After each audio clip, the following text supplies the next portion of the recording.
இங்க அரசியல் களமே பயங்கர சூடு பறக்க நடந்துகிட்டு இருக்க இந்த வேலையில அந்த ஸ்பாட்லயே இல்லாம செந்தில் பாலாஜி, ஏவா வேலு போன்ற ஆட்களை ஏவி விட்டுட்டு எனக்கும் இதுக்கும் சம்பந்தமே இல்லப்பா, நான் ஊர்லயே இல்லப்பான்னு சொல்ற மாதிரி நம்ம ஸ்டாலின் அப்பா ஹோல் ஃபேமிலியும் லண்டனுக்கு பயணம் செல்ல இருக்காங்க.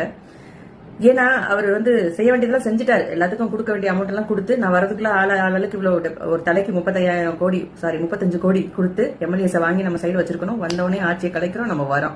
இதான் உங்க பிளானே. ஆனா ஸ்டாலின் அப்பா, எனக்கு ஒரே ஒரு டவுட், நீங்க வெறும் 10,000 ரூபாய் தானே வச்சிருந்தீங்க. வெறும் 10,000 வச்சுட்டு நீங்க கொடைக்கானல் போயிட்டு வந்தப்ப அவ்வளவும் காலி, வாஷ் அவுட் ஆயிருக்கும். அதுக்கப்புறம் நடந்த நிகழ்ச்சிகளுக்கு எல்லாம் எங்க இருந்து செலவு பண்ணீங்க? இப்ப லண்டனுக்கு போறதுக்கு உங்களுக்கு யாராவது ஸ்பான்சர் வழங்குறாங்களா?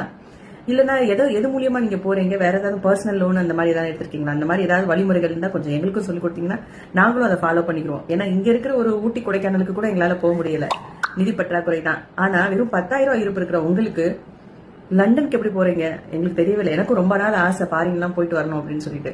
பட் இங்க இருந்து போனோம் அப்படின்னாலுமே இங்க இருந்து நம்ம ஃபாரின் பயணம் பண்ணணும் அப்படின்னாலுமே நம்ம அக்கௌண்ட்ல மினிமம் 5 lakhs இருக்கணும் அப்படின்றாங்க டெபாசிட்டா. அதுக்கப்புறம் தான் நம்ம டிராவலே பண்ண முடியும். அதெல்லாம் செக் பண்றாங்க. பட் வெறும் 10,000 ரூபாய் வச்சுக்கிட்டு நம்ம ஸ்டாலின் அப்பா எப்படி போனாருன்னு எனக்கு தெரியவே இல்லை. உங்க யாராவது தெரிஞ்சா கமெண்ட்ல சொல்லுங்க. தேங்க்யூ. ரைட்ரா ரைட் இருந்தா ஊருக்கு இல்லைன்னா சாமிக்கு. என்னடா அங்க சத்தம்? இந்த கிளம்பி